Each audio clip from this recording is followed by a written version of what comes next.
Hey, what's up you guys? ShartimusPrime here doing another movie review on Spider-Man Homecoming. Hooey! My goodness. If I'm going to sum up this movie into one word, I'm going to say it's awesome. It was an awesome movie. I saw it last night with the lovely Charlita 1 in 3D XD, the 10:30 p.m. showing at the Tan Fran Theater. I really enjoyed it. I bought tickets early, so we got the perfect assigned seating right in the middle, just like how I like it. Loved the sound, loved the visuals. Everything looked great. Had a great time. No annoying people around us or anything like that. Just a pleasant experience all the way through. Definitely want to see the movie again. As usual, I'm going to start this video talking non-spoilers, and then I'm going to go into a spoiler section talking about my 5 dislikes and then my 5 likes about the movie. Okay, so, starting non-spoilers, I gotta say right off the bat, this is not like any other Spider-Man movie. And I think we all know this before we'd seen the movie. If you'd already seen the movie, I mean, you gotta agree with me. You already go into it knowing that you're not going to see the same Spider-Man movies that we'd seen before, especially because we already know it's tied into the MCU. So definitely not like any other Spider-Man movie that I have ever seen. Second off, I gotta say, the action and the effects are great, but I really think what carries this movie, what really makes this movie great, is the acting. I think the acting is just flawless, intense. I mean, when you leave this movie, for me, I really felt like I was somewhere else. And after I left the movie, I kind of had like a moment of needing to like recalibrate. Like, I just felt like I was really there. And it was just intense and just very, very great. Great acting, man. I can't say it enough. I love it. The movie, of course, is tied into the MCU. I kind of have mixed feelings about that. A little bit, not really. I mean, I do have mixed feelings about it for sure, but as far as on the negative side goes, not much on the negative side of that. And I gotta say also, be open-minded when you watch this movie. I mean, we already know the names of some of these characters. Like, for instance, Genki, obviously, that character Genki is Ned Leeds, but the character's name is Ned, and he acts nothing and plays nothing like the role of Ned Leeds from our original Spider-Man comics, but it's definitely the Genki character. So there's more of that type of stuff going on with the characters, but I gotta say, the feelings that these different roles play are still there from the original comics. I really felt the characters fulfilled everything that I wanted to feel from these different characters and how they relate to Peter Parker and Spider-Man throughout the movie. So I didn't feel like things got swapped out for some foolish reasons or anything like that. It's like, okay, this is just a different take on it. And the way these characters play themselves out and everything, it actually really makes a lot of sense, and I think it fits really well. And it still brought like the emotions that come with those characters, even though there's details and changes with them and everything. And I gotta say, the pacing and the entertainment value throughout the movie is phenomenal. I mean, I just enjoyed it all the way through. Like I said, when I walked out of the movie, I felt like I was actually somewhere else, in a different place, and the fact that I felt that way, it just made me feel like there were no lulls throughout the movie. I was just thoroughly entertained all the way through, and I mean, you gotta see this movie, man. You gotta, if you're a Spider-Man fan, you have to watch it. If you're a Marvel fan, you definitely have to watch it. I mean, if you're a movie fan, you're going to enjoy this movie because it's not a stupid kid movie, and it's not just about the pyrotechnics. It's a really good story, and I think any film fan will enjoy this movie. Okay, on to the spoilers. Are you ready? 5, 4, 3, 2, 1. Aunt May dies. No, okay. So anyway, first thing I didn't like about this movie, and this is hard to do, I was fishing for dislikes here.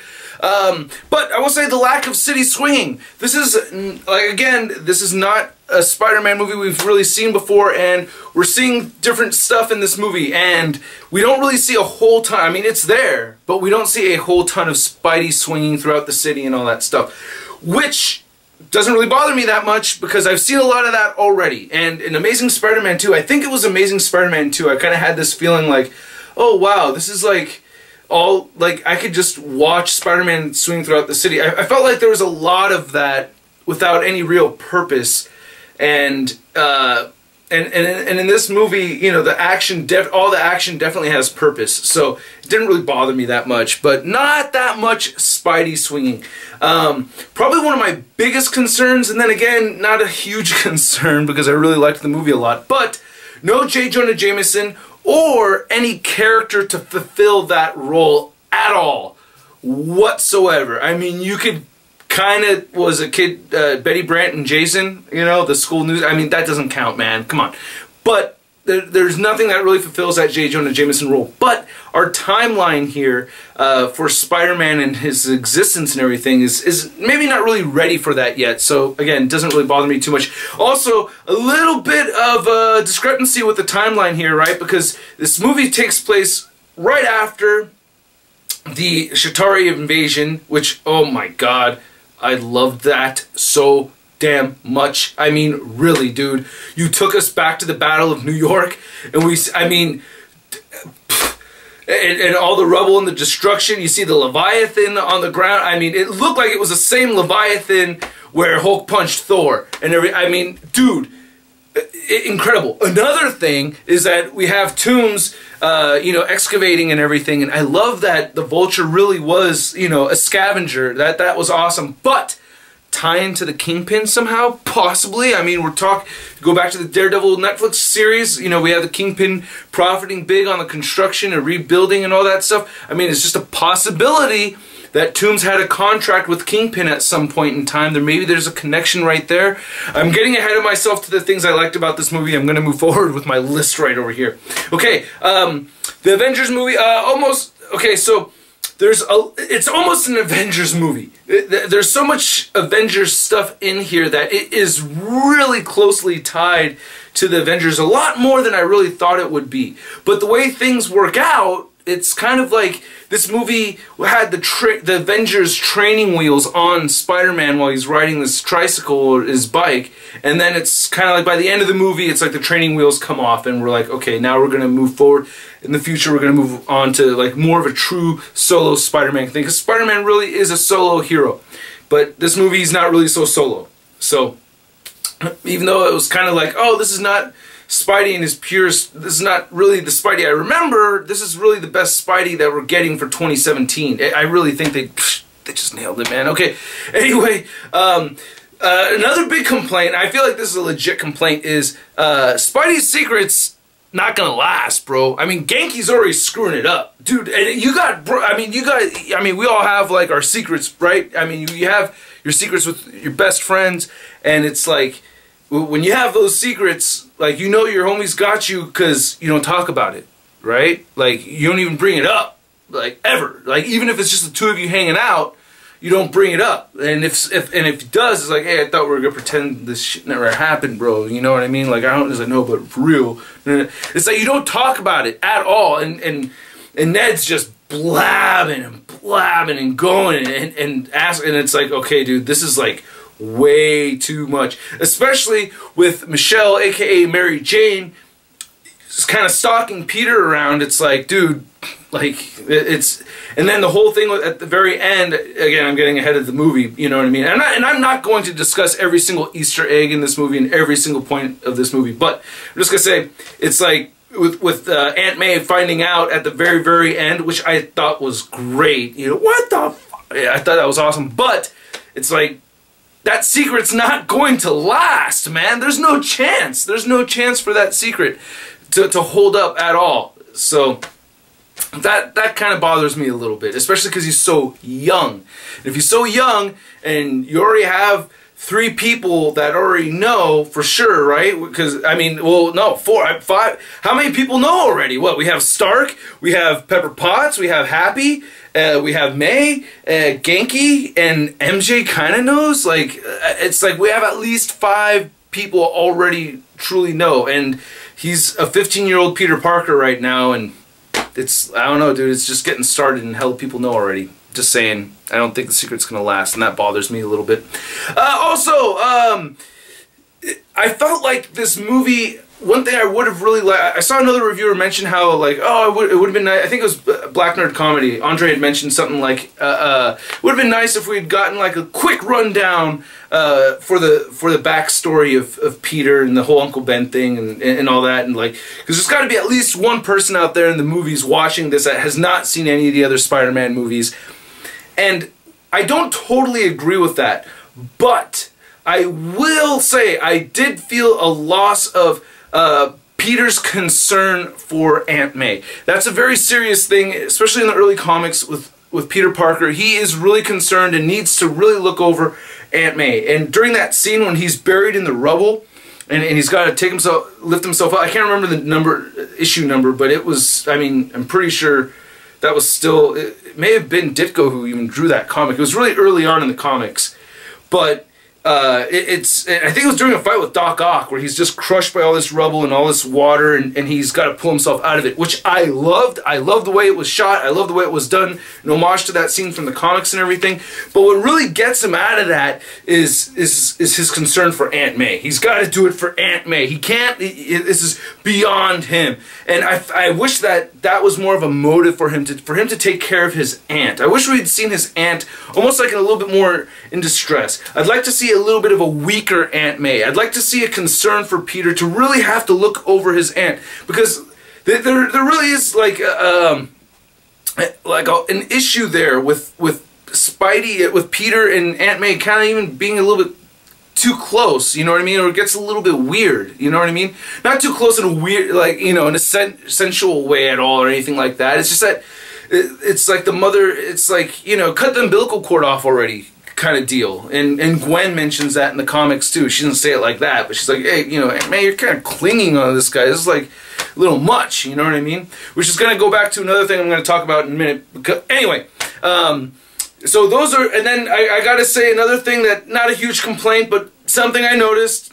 something I did kind of miss, okay, it's a complaint, is that there's a bunch of shots that were shot for the trailers that weren't in the movie. Like that whole thing, and you saw me post this on the social media, where Vulture comes down in the very center of the Marriott Hotel in Atlanta, Georgia. We don't see that shot in the movie. We also don't see the team-up Iron Man Spidey swing towards the camera. I was very interested to see what was going to happen after that. Yeah, you guys teased us hardcore with that. I was really wondering, ooh, what's the next shot gonna be? What's coming up next? And nope, we didn't. It never happened in the movie. Also, the butt splash into the swimming pool was reversed, going the other direction. I don't know, just a little thing I noticed. All right, the 5 likes, and I'm just mentioning 5 likes. There's a lot more than 5 likes, but I'm just gonna try to stick to 5 over here. Holland and Keaton, or should I say Douglas, Mr. Michael Douglas, that is your real name. Mr. Michael Douglas, I say with all as much respect as I can, I really think you are a master at your craft. I respect you so much. I mean, you have provided a my lifetime's worth of entertainment, and I know he's not watching this, but damn it, I know I can speak for a lot of us out there that, dude, you just crush it. You're just... I still need to see Birdman. I haven't seen Birdman. I saw The Founder. Loved him in The Founder. He was great in The Founder. Even the way he changed his voice and everything. Michael Keaton. Okay, and Tom Holland did an amazing job. And as an actor, I can't wait to see him evolve and just get better. They both hold this movie down so well. There's no point of like, okay, we're watching the villain, wish we could go back to the hero, or oh, watching the hero, wish we could go back to the villain. They're both so good that you're just there, you're just in it, you're just loving the movie all the way through, because it's really those two characters. And man, when they share that scene together, I gotta say, probably, and I was talking to my friend Manny, text message about this, I mean, that may have been the best scene in the movie, when Peter shows up to pick up Liz for homecoming, and you see the Vulture right there. Opens the door, it's like the whole audience in the theater were like, what? Like, everybody made a sound, like, dude, it was shocking. And you feel it. You really feel it. First thought in your head is like, oh my god, he killed Liz. Like somehow he found out who he was and he killed Liz. That was the first thought I had to go through my head. And then it's like, and just the way Peter, and Holland's performance throughout that whole thing, he's just like, what the hell? Like, what the hell? And you start figuring it out, and it's like, oh, Liz is biracial. This is so great. This is so, you couldn't have seen that coming. And it's like, that is so awesome. I love that. And me being biracial, I thought that was really cool too. I like that. Also, I gotta say, I love the mix of ethnicities that we're seeing in the movie. It's just pleasant for me to see. I like that. I feel like it's, especially in a place like New York City, the most diverse city in the world. I mean, come on, man. That's just awesome. I love that.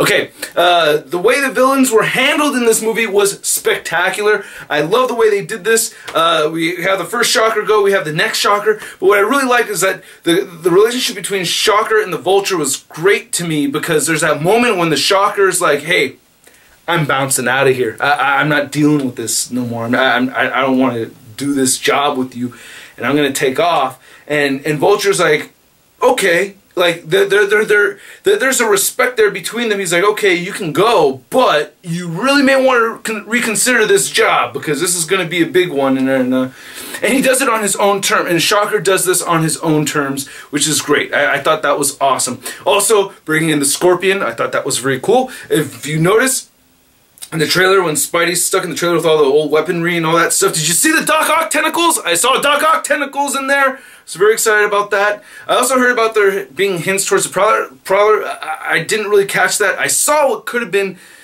I think I saw what could have been a glider in one of in the cages by the Doc Ock tentacles, but I mean, there's a lot of stuff in there, but I'm very, very certain I saw Doc Ock tentacles, who's my favorite villain, which also brings me back to this scene when he opens the door and he sees tombs there. It reminded me of a scene in the comics when Aunt May, so this whole deal with Gwen's telling Peter, like, hey, you know, you can't, or Gwen tells Aunt May, you know, aren't you being a little too clingy with Peter and everything like that? And Aunt May's very sensitive, and she gets kind of upset about it and decides to move out. And she moves away. She moves somewhere upstate New York, and she finds a place over there. Peter goes to go visit her, and when he goes to visit her, the person that opens the door is freaking Dr. Otto Octavius. Otto does not know Peter is Spider-Man, but Peter knows for sure who that is, and you get that same feeling. That's where I feel like they grabbed that scene from, and I loved it. It just made me so happy because that feeling was there. It's just so well done, man. Just so well done. Okay, I did like the amount of Iron Man that we get in this movie. I feel like it wasn't too much. I feel like it wasn't force-fed. Another cool thing was that scene when after he had helped him and stuff, he's like, oh, you're not even here. And then Tony comes out of the thing, and I'm like, oh, wow. And then the amount of happy we get in it. I love the way Peter talks. Like, he's got that huge string of texts that he keeps sending happy, and there's no reply. It's like, dude, yeah, true kid. I mean, really, yeah, that's how the kids are. Just don't get the hint. Just keep flooding and flooding. I thought that was great. I thought Jon Favreau was fantastic. We saw Gwyneth Paltrow. The theater cheered for Gwyneth Paltrow. That was great. We get a proposal. We get something. I mean, this kind of felt like an Iron Man movie. I thought the suit looked awesome. I love how he lied about there being 50 people out there at the press, not bloggers, but, you know, 50 actual press. I thought that was great. So Iron Man in the movie was awesome. It wasn't too much.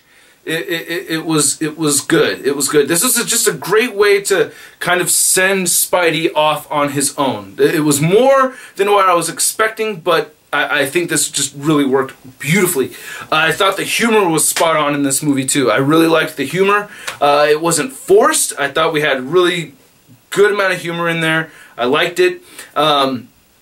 I like the Stan Lee cameo, and I have to say, rest in peace, Joan B. Lee. Very, very sad that his wife just recently passed away. Rest in peace. From what I'd seen watching documentaries and stuff, they were very close, and she really helped him inspire to start Fantastic Four, which really started this whole Marvel Universe thing that we know today. So, man, yeah. So my condolences. But yeah, very sad. Oh man, Stan Lee, man. Yeah, but they're together for so long. I watched my grandmother lose my grandfather, you know what I mean? So this is tough. But getting on to a more positive note, I gotta say, stick around. There's 2 after credit scenes. Stay to the very, very end. You want to see that after credit scene. I liked both of them. I thought they're hilarious. I love where we're going with more villains. There's a lot of opportunities here. And I just love how it plays into the alien tech that we got from the attack of New York and everything, or the Battle of New York and all that. I gotta say, probably my favorite scene. I did mention the whole homecoming pickup scene with Michael Keaton and everything. That intense scene, but I really loved the elevator scene on the Washington Monument. That was so intense. I love that. I love that he has like a fear of heights. Like, oh, this is the highest up I've ever been. And he didn't have an easy time busting through that glass to get in there, and he's kind of making things worse. I love that we get a sloppy Spider-Man. Like, he's not really there yet. He's just still figuring it out. He's 15 years old. He's causing all these problems in these backyards and stuff, but that scene at the elevator was just so intense. I absolutely loved it. I love this movie. The wife sent me a text earlier saying, "Can we see it tomorrow again?" And I'm like, I love this woman. She wants to see the movie again. I can't wait to see it again. Definitely buying it. I would have to say this is a must-see movie. You have to watch Spider-Man Homecoming. I loved it. I want to know what you guys think about it. If you have the time, leave me the top 5 things you liked and the top 5 things you disliked. I'm kind of curious to see what you guys put there. Alright, I hope you guys enjoyed the video. If you did, hit the like button, leave that comment down below with your 5 likes and 5 dislikes, and hit the subscribe button, and I will have a video review of a Spider-Man figure tomorrow. Alright, catch you guys later. Peace!